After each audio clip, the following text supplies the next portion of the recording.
News ಫಸ್ಟ್ಗೆ ಸ್ವಾಗತ. ನಾನು ಕಾವ್ಯಶ್ರೀ. ಬೋಳು ತಲೆ ಯಾವತ್ತಿದ್ರೂ ಮಂಡೆ ಬಿಸಿ, ನೆತ್ತಿ ಮೇಲೆ ಕೂದಲಿದ್ರಷ್ಟೇ ಚಂದ, ಆರೋಗ್ಯವು ಸೌಖ್ಯ. ಕೆಲ ದಿನಗಳ ಹಿಂದೆ ಮಹಾರಾಷ್ಟ್ರದ ಬುಲ್ಡಾನಾ ಜಿಲ್ಲೆಯ 18 ಗ್ರಾಮಗಳಲ್ಲಿ ನಿಗೂಢ ಸಮಸ್ಯೆಯೊಂದು ಭಾರಿ ಚಿಂತೆಗೆ ದೂಡಿದ್ದ ಬಗ್ಗೆ ನಿಮಗೆ ತಿಳಿಸಿದ್ವಿ. ಅದೇ ಸರಿಸುಮಾರು 300ಕ್ಕೂ ಅಧಿಕ ಮಂದಿಯ ತಲೆ ಮೇಲಿದ್ದ ಕೂದಲು ಹಠಾತ್ ಮಾಯವಾಗಿ ಬಿಟ್ಟ ಸುದ್ದಿಯನ್ನ ನಿಮ್ಮ ಮುಂದಿಟ್ಟಿದ್ವಿ. ಇದೀಗ 18 ಗ್ರಾಮಗಳ ಜನರನ್ನ ಕಂಗಾಲು ಮಾಡಿದ್ದ ನಿಗೂಢ ರಹಸ್ಯಕ್ಕೆ ಉತ್ತರ ಸಿಕ್ಕಿದೆ. ಒಂದು ಮೊಟ್ಟೆಯ ಕಥೆಯ ಹಿಂದೆ ಹೋಗಿದ್ದ ವಿಜ್ಞಾನಿಗಳು ಆತಂಕಕಾರಿ ವಿಚಾರವನ್ನ ಬಯಲಿಗೆ ತಂದಿದ್ದಾರೆ. ಕಳೆದ ಡಿಸೆಂಬರ್ ಜನವರಿಯಲ್ಲಿ ತಲೆ ಮೇಲಿದ್ದ ಕೂದಲುಗಳು ನಾಪತ್ತೆಯಾಗಿದ್ವು. ಇದು ಇಡೀ ಗ್ರಾಮವನ್ನೇ ಕಂಗಾಲು ಮಾಡಿತ್ತು. ಮದುವೆಗೆ ಬಂದ ಯುವಕರಿಂದ ಹಿಡಿದು ಕೆಲವು ಮಕ್ಕಳಲ್ಲಿಯೂ ಸಮಸ್ಯೆ ಕಾಡಿತ್ತು. ಇದು ಅಲ್ಲಿನ ವೈದ್ಯರಿಗೂ ಸವಾಲಾಗಿ ಪರಿಣಮಿಸಿತ್ತು.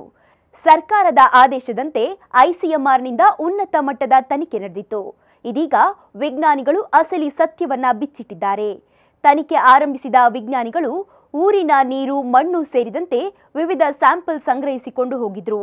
ವಿಧಿವಿಜ್ಞಾನಗಳ ಪ್ರಯೋಗಾಲಯದಲ್ಲಿ ಅವುಗಳ ಮೇಲೆ ಗಂಭೀರವಾದ ಅಧ್ಯಯನ ನಡೆದಿತ್ತು. ಪರೀಕ್ಷೆ ವೇಳೆ ಅದೊಂದು ವಸ್ತು ಬದುಕಿಗೆ ಮಾರಕವಾಗ್ತಿದೆ ಎಂಬ ವಿಚಾರ ತಿಳಿದು ಬಂದಿದೆ.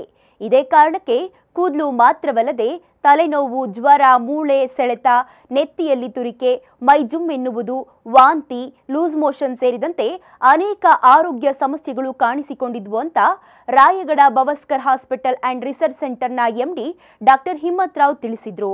ಆದರೆ ಇಷ್ಟೆಲ್ಲ ಅನಾಹುತಕ್ಕೆ ಕಾರಣ ಸರ್ಕಾರ ಅನ್ನೋ ಆಘಾತಕಾರಿ ವಿಚಾರ ಈಗ ಬಯಲಾಗಿದೆ.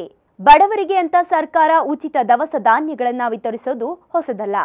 ಸರ್ಕಾರದ ಪಡಿತರ ಗುಣಮಟ್ಟದಿಂದ ಇರೋದಿಲ್ಲ, ಕಳಪೆಯಿಂದ ಕೂಡಿರುತ್ತದೆ ಅನ್ನೋದು ತುಂಬಾ ದಿನಗಳಿಂದ ಇರುವ ಆರೋಪ.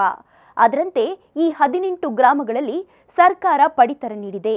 ಅದೇ ಈಗ ಈ ಗ್ರಾಮಗಳ ಜನರ ಪಾಲಿಗೆ ಕಂಟಕವಾಗಿದೆ. ಪಡಿತರದಲ್ಲಿ ಕೊಟ್ಟಿರೋ ಗೋಧಿ ಮನುಷ್ಯರ ಬದುಕಿಗೆ ಸಂಚಕಾರವಾಗಿರೋದು ಗೊತ್ತಾಗಿದೆ. ಹೌದು, ಗೋಧಿಗೂ ತಲೆ ಕೂದಲು ಉದುರಿರೋದಕ್ಕೂ ಸಂಬಂಧ ಇದೆ. ಅದೇನಪ್ಪಾ ಅಂದ್ರೆ, ಸರಬರಾಜಾಗಿರೋ ಗೋಧಿಯಲ್ಲಿ ಸೆಲಿನಿಯಂ ಹೆಚ್ಚಿದ್ದು, ಜಿಂಕ್ ಕಮ್ಮಿ ಪ್ರಮಾಣದಲ್ಲಿತ್ತು. ಸ್ಥಳೀಯ ಗೋಧಿಗಿಂತ 600 ಪಟ್ಟು ಹೆಚ್ಚಿನ ಸೆಲಿನಿಯಂ ಇತ್ತು. ಹೆಚ್ಚಿನ ಸೆಲಿನಿಯಂನಿಂದ ಅಲೋಪಿಸಿಯಾ ಕೇಸ್ ಹೆಚ್ಚಳವಾಗಿದೆ. ಗೋಧಿಯಲ್ಲಿ ಸೆಲಿನಿಯಂ ಪ್ರತಿ ಕೆಜಿ 14.5 ಮಿಲಿಗ್ರಾಂ ಇತ್ತು. ಇದರಿಂದ ಜನರಿಗೆ ತಲೆ ಕೂದಲು ಉದುರುವ ಸಮಸ್ಯೆ ಶುರುವಾಗಿದೆ. ಸೆಲಿನಿಯಂ ಪ್ರತಿ ಕೆಜಿಗೆ 1.9 ಮಿಲಿಗ್ರಾಂ ಇದ್ದರೆ ತೊಂದರೆ ಇಲ್ಲ. ಗೋಧಿ ಪಂಜಾಬ್ ರಾಜ್ಯದಿಂದ ಸರಬರಾಜು ಆಗಿದೆ ಅನ್ನೋ ಮಾಹಿತಿ ಲಭ್ಯವಾಗಿದೆ. ಬುಲ್ಡಾನಾ ಜಿಲ್ಲೆಯ ಜನರ ರಕ್ತ, ಮೂತ್ರ, ಕೂದಲು ಸ್ಯಾಂಪಲ್ ಪಡೆದು ಲ್ಯಾಬ್ನಲ್ಲಿ ಪರೀಕ್ಷೆ ಮಾಡಲಾಗಿತ್ತು.